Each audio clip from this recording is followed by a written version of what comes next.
Hey, what's up, everyone? This is Maze, and welcome to another 1v1 cast. This is going to be a Protoss versus Zerg today between the players Dimaga playing as Zerg, spawning on the north side of the map, and Seiplo, the Protoss player, spawning on the south side of the map. And this map is actually completely new to me. I have not seen this before, but I was told this is made by Testbug, who is he's a Brood War map maker, and I believe he's recently been making a lot of maps for IC Cup. For those of you who don't know, IC Cup, they make a lot of maps that they then kind of test around in tournaments, and they provide for a little bit more entertainment than just your standard BattleNet playing maps, and also it provides another element so that professional players and professional gamers need to get used to more maps at once. So it adds some more dynamics to the map. Gotta appreciate what IC Cup is doing for that, or for the StarCraft 2 community. And they are a little bit differently built than your standard BattleNet match. Just little things like this, destructible rocks right in the mineral patch, so that you actually can build a nexus right here, but then you're going to be obstructed with rocks here. Also, there are destructible rocks over here guarding the Dimaga watchtower.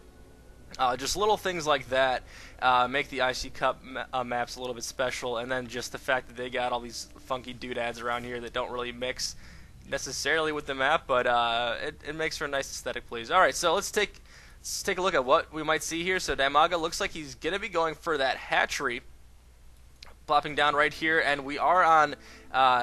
this rush distance is fairly long. I think no matter where you... Actually, this looks like a 3-player map right here, so no matter where you are, your distance is going to be really long, so probably not the best map for a rush, but if you are able to chrono boost out a couple of Zealots, you know, might be able to take that risk and have it work out for you, but I'm not sure if that's what our Protoss player is going to be doing today. No, just going to be going for the standard core, pop out a Zealot here, body block it out like that, so not going to be seeing any rush, probably going to be going straight into a Nexus and then a 2-gate to 3-gate, one extra Nexus total. And probe scouting here, expecting to see probably no surprises. Probably expecting to see that hatchery up there and the spawning pool coming out a little bit late. He might be kicking himself right now, thinking maybe that 2-Zealot push would have been a good idea, because in my opinion, would have been able to do a lot of damage. That pool is coming out very late. Let's get these names up here, actually. Oh, can't do that. This is an old version of StarCraft. In any case, oh, do we see a Probe drone battle going down? Almost is able to get him down, but Probe actually being a little antsy there and actually deciding to battle through his shield. One Overlord here spawning that the player is not there, but by this point in the game, Zerg player knows where the Protoss player is. And we do see the pylon is coming in here, so we are going to see Nexus going down. It's going to be interesting to see what transition Seiplo is going to be going into. He is going for the gateway. I don't think he's going to be going for a Stargate harass, so I think we might just see a macro style play into a few Colossus. And just taking a look at what our Zerg player is doing, that is a lot of Zerglings for this Protoss to be dealing with right now. Sentries coming in, but in my opinion, a little bit too late. Those Chrono Boosts should be going on units. But let's see what he's going to be able to do here. Basically, it's going to be a Probe, a Sentry, and a Zealot against a pack of Zerglings. 8 Zerglings here, so might he be able to fend this off? A Force Field would be nice, but I don't see what Seiplo is really trying to accomplish here. One Force Field does go down right before. Actually, pretty nice play there.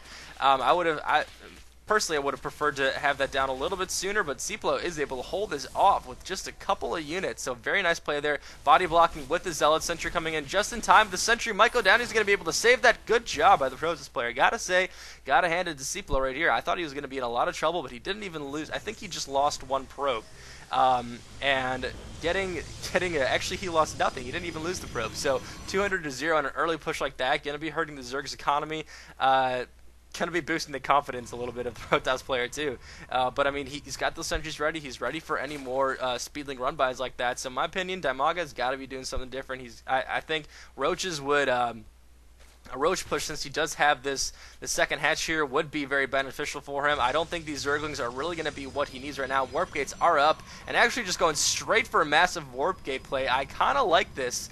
not going for the Colossus, just going to be going straight for gateway units. I think that could be very effective if timed correctly, especially with the Nexus on here on a 2-base Zerg who's going Speedlings. I think this is going to be a good idea for the Protest player doing this, but he's going to need to be spawning some Zealots here because one is not going to be enough against that many Zerglings, which is about 18 right now, but some nice force fields going in, but those sentries are going to get trapped just a little bit.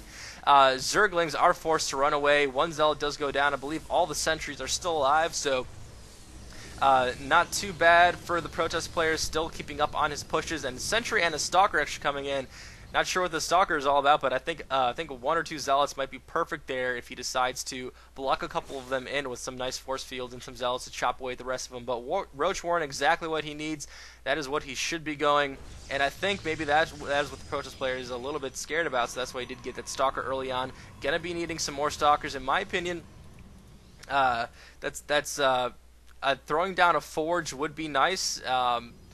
Or even transitioning straight into a robotics facility if he does suspect a lot of Roach play, because once the Zerg player does get tier 2, although it doesn't look like it's happening anytime soon, but once he does go tier 2, that burrowed roaches is going to be a huge problem for both attacking and defensively. To deal with. You're going to need that Observer to deal with roaches like that. And actually, Zergling Run-By coming in right now, going to be able to pick off a couple of Zergs. But Protest player is just like, at this point, I'm committed. I'm going to attack, so let's see what he's going to be able to do here. Is this going to be a wise decision?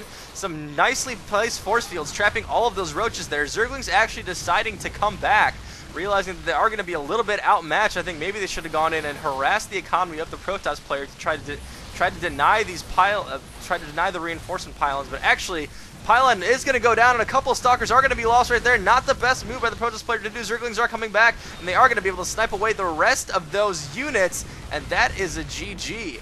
Risky play by Seiplo right there. I'm a little bit disappointed because, in my opinion, he did great in the beginning. He had a fantastic position in this game had he not lost those probes. Just because of the fact that he had 6 gateways. If that pylon was able to stay up and he was able to warp in a couple more units, I think this would have been a very different game.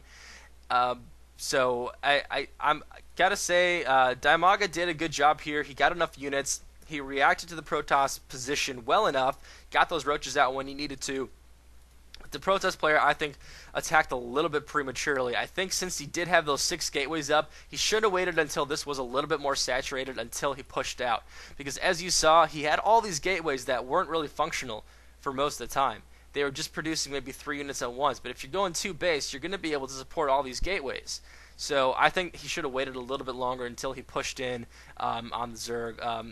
The timing would have been great because right when he was attacking in with maybe 6 more Stalkers, which would have been a huge difference, this would be starting to be saturated. He would not have taken advantage of this hatchery, and I think Seiplo would have done a much better job. But in any case, that is the game, guys. Stay tuned for some more coming up, and thanks so much for watching. Enjoy the clip at the end, and I will see y'all next time.